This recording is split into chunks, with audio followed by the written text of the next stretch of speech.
Di antara top 20 erupsi gunung api terbesar, Gunung Toba tuh ada di posisi paling atas loh. It was also 1,000 times more powerful than the atomic bombs of Hiroshima and Nagasaki. Endapan abu vulkanik loh itu loh, sampai 4,5 kali tingginya Monas. Serem banget kan ini kan.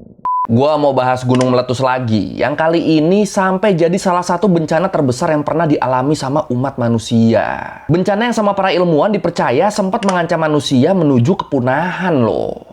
Waduh. Dan gilanya bencana ini tuh terjadinya di wilayah kita, di wilayah Indonesia sekarang. Ada yang tahu gue mau bahas apa? Iya, gue mau bahas letusan dahsyat Gunung Toba.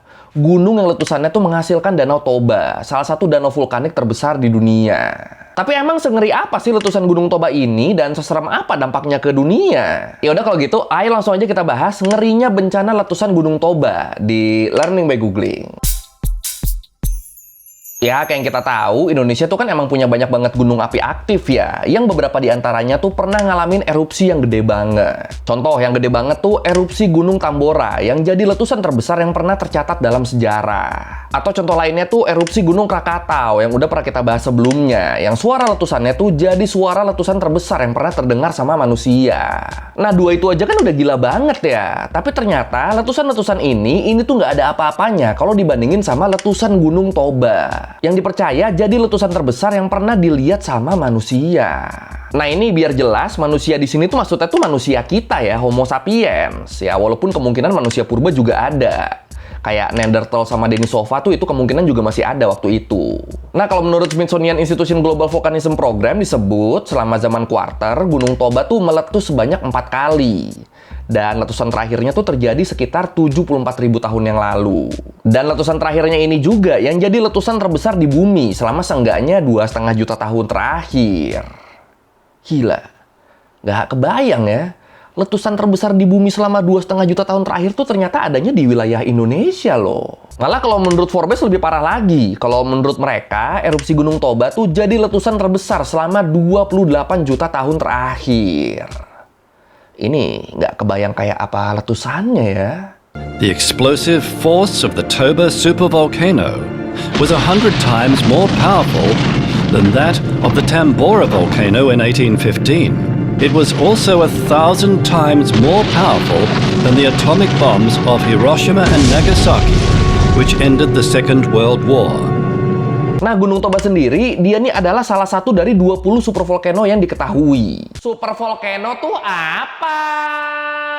Supervolcano tuh sebutan buat gunung api yang pernah meletus di masa lalu, yang VEI-nya, yang Volcanic Explosivity Index-nya, itu nyampe di angka 8. Ini buat yang mungkin belum tahu nih, VEI di angka 8 tuh itu tuh udah paling tinggi ya, udah paling mentok itu, udah skala erupsi yang maksimalnya. Nah, tiap naik satu VEI, itu letusannya tuh jadi 10 kali lipat lebih gede daripada angka sebelumnya. Atau berarti jadi kalau VEI 8, itu tuh 10 kali lebih gede daripada VEI 7. Atau berarti 100 kali lebih gede daripada VEI 6.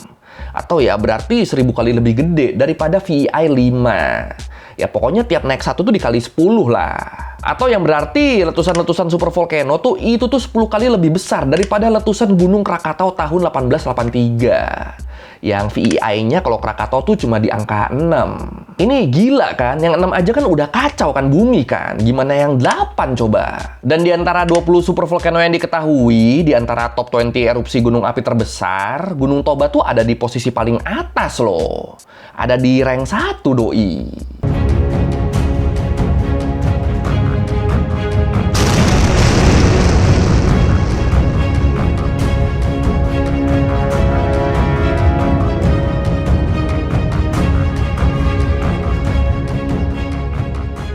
Nah, kalau menurut The Collector, volume letusan yang dikeluarin Gunung Toba pas meletus waktu itu tuh sekitar 3.000 sampai 6.000 km kubik. Atau kalau kita mau bandingin, volume muntahan Gunung Krakatau waktu meletus di tahun 1883 tuh cuma 45 km kubik loh. Ini Gunung Toba nyampe 6.000 km kubik. Ini kan jauh banget, Jir. Bahkan saking gedenya letusannya, pecahan mikroskopik dari muntahan vulkaniknya tuh sampai bisa ditemuin di Cina sama Afrika loh. Ini kan jauh banget ya. Terus buat abu vulkaniknya sendiri, itu juga tuh tebel banget ya jadinya ya. Disebut di wilayah Sumatera, di wilayah yang paling dekat sama lokasi letusan, itu endapan abu vulkaniknya tuh nyampe setinggi 600 meter. Ini kalau mungkin lu nggak kebayang 600 meter tuh setinggi apa, ini coba kita bikin perbandingan bandingannya deh. Kita bandingin sama Monas. Monas yang segitu tingginya, itu tingginya tuh cuma 130-an meter. Nah, kalau 600 meter tuh ya berarti sekitar 4,5 kalinya Monas lah. Nah, sekarang lo kebayang kan, endapan abu vulkanik lo itu loh, sampai 4,5 kali tingginya Monas. Serem banget kan ini kan. Itu di Sumatera yang paling parahnya. Terus di seberangnya, di wilayah yang sekarang jadi Malaysia, tebal abu vulkaniknya tuh sekitar 3 meter di sana. Terus di India sama di wilayah Asia Selatan lainnya, diperkirakan tinggi abunya tuh sekitar 15 cm. Tapi walaupun di kebanyakan di India tuh tingginya cuma segitu, tapi dipercaya di beberapa wilayah di India Tengah, endapannya tuh ada yang nyampe 6 meter. Jadi kebayang ya, sejauh itu loh, padahal loh India jaraknya dari Toba loh, tapi endapan abu vulkaniknya tuh tetap tebal banget. Bahkan saking tebalnya disebut itu tuh sampai ngancurin seluruh hutan yang ada di India. Nah ini di wilayah India aja hutannya sampai hancur semua kan, apalagi di wilayah Indonesia coba. Dan dengan abu yang setebal itu, pastinya sinar matahari juga jadi susah kan buat nembus bumi. Yang akhirnya ini ngebikin suhu udara global waktu itu turun sebanyak 3-5 derajat Celcius selama beberapa tahun setelahnya. Bahkan di beberapa tempat penurunan suhunya tuh nyampe 15 derajat Celcius loh. Ini kebayang kan, yang tadinya lagi enak kan, lagi anget segala macem. Kok tahu-tahu jadi menggigil. During the eruption, the Toba supervolcano released sulfuric acid gases into the air, resulting in global climate change. These harmful gases spread into the atmosphere over a long period of time. Nah, karena letusannya gede banget, kalau menurut Geographical, akhirnya jadi muncul satu teori yang mengaitkan letusan Gunung Toba ke berbagai peristiwa di sekitar periode erupsinya. Dan teori ini disebutnya tuh teori bencana Toba. Jadi karena letusannya dahsyat banget kan, karena letusannya gede banget, itu jadi dilihat tuh, di 74.000 yang lalu, di sekitar waktu letusan gunung ini, itu tuh di bumi tuh lagi ada kejadian apa aja ya, itu jadi dilihat tuh. Nah dari situ, teori bencana Toba inilah yang bilang kalau letusan Gunung Toba inilah yang menyebabkan terjadinya zaman es. Dan terus selain itu, letusan Gunung Toba juga tuh dianggap sebagai penyebab dari genetic bottleneck di spesies Homo sapiens dan beberapa hewan lainnya. Genetic bottleneck tuh apa? Genetic bottleneck tuh kondisi ketika populasi suatu spesies itu berkurang secara drastis banget, yang akhirnya menyebabkan keragaman genetik spesies itu jadi terbatas. Atau lebih jelasnya, kalau menurut Atlas Obscura, yang namanya Homo sapiens atau manusia modern, itu tuh kan udah muncul sekitar 200.000 tahun yang lalu. Nah, dalam jangka waktu 200.000 tahun itu, harusnya kan populasi manusia kan ada banyak banget dong. Harusnya kan gen kita kan sekarang lebih variatif dong, karena ya nenek moyang kita kan banyak. Tapi yang aneh, variasi genetik di manusia modern tuh ternyata tuh sedikit banget loh. Jauh lebih sedikit kalau dibandingin sama hewan. Jadi walaupun manusia yang bukan manusia purba tuh udah ada sejak 200.000 tahun yang lalu, tapi ternyata gen kita tuh nggak variatif. Atau kalau dibikin silsilah keluarga sampai 100.000 tahun yang lalu, itu semua manusia yang ada sekarang, itu tuh bakalan ketemu di satu titik yang sama. Titik yang berasal dari beberapa ribu orang doang. Padahal harusnya kalau emang udah ada dari 200.000 tahun yang lalu, itu tuh gen manusia sekarang tuh harusnya tuh jadi lebih variatif daripada yang ada sekarang. Tapi kan ini kan nyatanya kan enggak kan. Makanya jadinya jadi kayak ada bagian yang kurang tuh dari perkembangan evolusi manusia. Makanya bingung tuh peneliti tuh, ini kenapa manusia gennya gitu doang ya? Padahal umurnya tuh lumayan panjang loh. Wah itu bingung banget tuh. Bingung sampai akhirnya ditemuin kalau ternyata sekitar 74.000 tahun yang lalu, populasi manusia tuh pernah menurun secara drastis loh, bahkan sampai hampir punah. Atau berarti spesies manusia tuh sempat hampir punah di sekitar waktu yang sama di waktu letusan Gunung Toba. Nah, kenapa bisa hampir punah? Jadi gini, semua manusia tuh kan diyakini berasal dari Afrika ya. Nah, kalau menurut CNN, di zaman dulu manusia tuh sempat beberapa kali keluar dari Afrika dan menjelajahi bumi. Mereka nyebar, ada yang ke wilayah Eropa, wilayah Asia segala macem, tapi tetap ada juga yang bertahan di Afrika. Dan yang nyebar ini, mereka kan harusnya kan udah beranak pinak dong. Harusnya kan jumlah mereka kan udah banyak banget dong. Nah, menurut teori bencana Toba, letusan Gunung Toba tuh ngebikin semua populasi manusia yang ada di luar Afrika itu meninggal. Dan cuma nyisain antara 1.000 sampai 10.000 orang aja. Jadi yang survive tuh cuma yang tinggal di Afrika doang. Yang 1.000 sampai 10.000 orang tadi itu tuh bener-bener yang tinggal di Afrika doang. Sisanya yang udah keluar kemana-mana itu udah tuh meninggal semua tuh. Semuanya wipe out semua udah. Nah, manusia yang ada sekarang, kita-kita ini, itu diyakini berasal dari yang bisa bertahan. Yang cuma ribuan tadi tuh. Makanya gara-gara itu, variasi genetik manusia tuh jadi kehambat. Soalnya ya pernah hampir punah kan kita. Hoki juga nih ya. So, in a paper published in 1998, an anthropologist pulled all of these different strands of evidence together. He proposed that the Toba eruption initiated a long volcanic winter that killed off lots of people across the planet, and only those in relatively unaffected areas like the warm, forested parts of Africa could survive. Nah, dari sini mungkin lu penasaran nih, kenapa yang bisa bertahan cuma di Afrika ya? Dan jawabannya, kalau menurut Everything Everywhere disebut, kemungkinan besar Gunung Toba tuh meletus waktu belahan bumi utara lagi ngalamin musim panas. Jadi ya, abu vulkaniknya tuh pada ketiupnya tuh ke utara semua. Sementara di belahan bumi selatan, termasuk di Afrika, itu jadi nggak terlalu terdampak tuh. Jadi, walaupun gara-gara letusan ini suhu di utara tuh jadi mendingin banget, tapi suhu di wilayah Afrika tuh malah cenderung nggak banyak berubah. Tapi ya gimana pun, walaupun suhunya cenderung nggak berubah, tapi karena atmosfernya ketutupan kan, cahaya matahari jadi susah masuk, akhirnya ini tuh ngebikin penguapan jadi nggak bisa terjadi. Dan ini mengakibatkan terjadinya kekeringan parah. Soalnya kalau nggak ada penguapan kan artinya jadi nggak bisa ada hujan. Tanamannya jadi pada nggak kesiram air tuh. Endingnya tanamannya mati, hewan-hewannya mati, manusianya juga ikutan mati. Karena kekurangan makanan dan air. Nah jadi ya itu, kalau menurut teori ini, sangat mungkin penyebab hampir punahnya manusia waktu itu tuh karena beberapa faktor akibat letusan Gunung Toba. Ketimbun abu iya, kedinginan iya, kekeringan dan kekurangan makanan juga iya. Ya macam-macam lah. Dan selain manusia, spesies lain yang ngalamin genetic bottleneck juga tuh antara lain simpanse Afrika, orang utan, sama monyet India. Dan buat spesies manusia purba, kayak Neanderthal sama Denisova, mereka tuh masih bisa survive ya. Mereka nggak punah karena Toba, tapi kemungkinan mereka juga ngalamin genetic bottleneck. Terus juga berdasarkan teori bencana Toba tadi, erupsi Gunung Toba tuh memicu bumi buat masuk ke zaman es. Soalnya ya nggak lama setelah Gunung Toba meletus, periode glasial bumi kan dimulai kan. Zaman es di bumi kan dimulai setelah itu. Jadi masuk nih semuanya nih. Di 74.000 tahun yang lalu Gunung Toba meletus, nggak lama dari situ spesies manusia kan hampir punah ya. Terus nggak lama dari situ juga itu tuh masuk ke zaman es. Makanya banyak yang mengaitkan peristiwa-peristiwa ini sama meletusnya Gunung Toba. Tuh. Tapi gimana? Lu percaya gak sama teori ini? Teori yang bilang kalau letusan Gunung Toba tuh hampir bikin manusia punah dan menyebabkan zaman es. Gimana? Percaya apa enggak? Silakan komen. Like, Neanderthals survived just fine in Eurasia, where the cooling effects might have been the most extreme.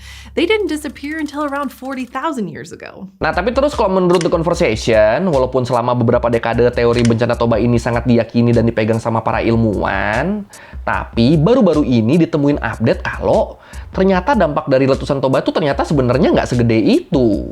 Jadi walaupun erupsinya masif banget, tapi muntahan yang dikeluarin Toba tuh kebanyakan tuh magma. Sementara kandungan sulfurnya tuh jauh lebih sedikit daripada letusan Gunung Tambora, yang waktu itu ngebikin bumi setahun tanpa musim panas. Jadi gara-gara update temuan tadi, para ilmuwan tuh ngerasanya ini nggak mungkin nih letusan Toba bisa menyebabkan musim dingin berkepanjangan, apalagi sampai memicu zaman es tuh nggak mungkin. Orang banyaknya keluarnya magma doang. Dan walaupun jarak antara letusan Gunung Toba sama dimulainya zaman es tuh berdekatan, tapi ya dianggapnya ini tuh cuma kebetulan aja. Terus soal letusan Gunung Toba yang dianggap jadi penyebab manusia hampir punah juga, ini juga banyak yang ngebantah nih. Katanya, tidak ada bukti bahwa penurunan populasi dan genetic bottleneck disebabkan oleh erupsi Toba. Jadi kita tidak bisa memastikan apa-apa. Patah aja tuh satu tuh teorinya tuh. Terus juga asumsi soal semua manusia di luar Afrika tuh musnah gara-gara letusan Toba itu juga tuh terbantahkan. Kenapa terbantahkan?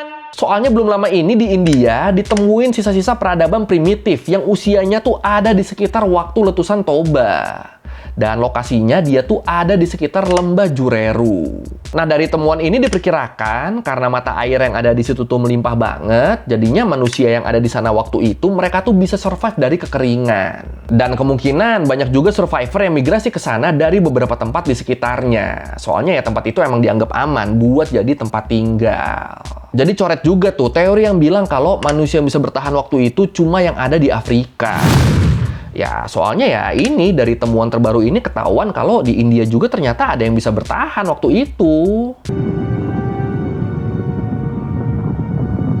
sign of life was discovered under a pile of Toba's volcanic ash in Madhya Pradesh, India.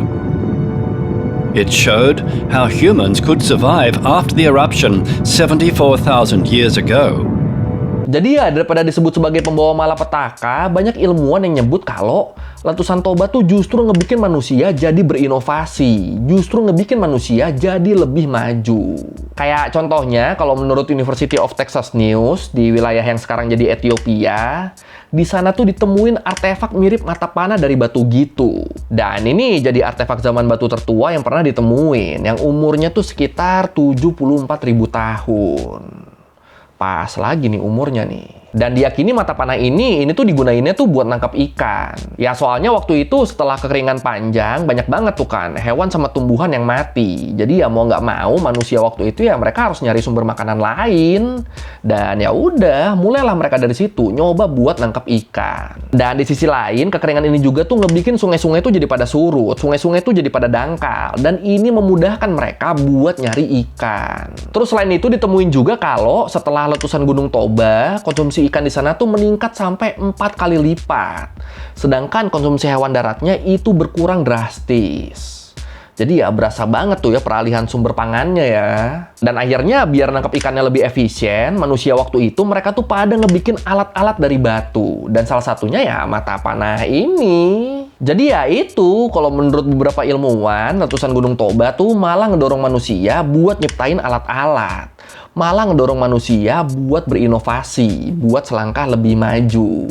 Jadi kebagi dua nih pandangan ilmuwan nih, antara yang percaya letusan Toba ngebikin manusia hampir punah, sama yang percaya kalau letusan Toba tuh malah ngedorong manusia buat makin maju. Dan buat yang yakin kalau letusan Toba tuh ngebikin manusia hampir punah, mereka bilang, kalaupun di India emang ditemuin sisa-sisa peradaban primitif dan manusia yang survive, tapi itu nggak menutup kemungkinan kalau yang survive tuh emang cuma segelintir aja, sisanya tetap mereka nggak bisa bertahan. Jadi silang pendapatnya tuh sampai segitunya tuh, emang segitu kebaginya jadi para ilmuwan tentang letusan Gunung Toba ini. Tapi ya manapun yang benar, yang pasti Gunung Toba tuh sekarang tuh udah nggak ada ya, karena kan letusannya kan bener-bener gede banget kan, sampai ngebikin gunungnya hancur. Dan sekarang sisa gunungnya jadi ngebentuk Danau Toba sama Pulau Samosir.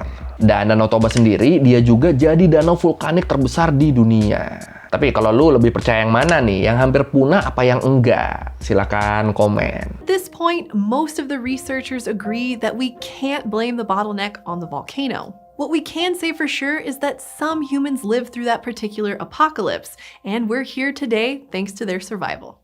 Oke, sekian Learn by Googling kali ini tentang letusan Gunung Toba yang dianggap sebagai letusan gunung berapi paling parah dalam sejarah. Atau kalau menurut Forbes tadi, dalam 28 juta tahun terakhir. Segitunya lo, gila lo. Ya, kalau lo mau revisi kayak gue udah salah, atau lo mau nanya, atau lo mau nambahin yang nggak di video, bisa tulis di komen, kita diskusi kayak biasa. Sekali lagi, thank you, dan jangan lupa like, comment, subscribe. Bye. Kali-kali diriku kau hujat, padahal ini semua kodrat. Ku melawan bukan berarti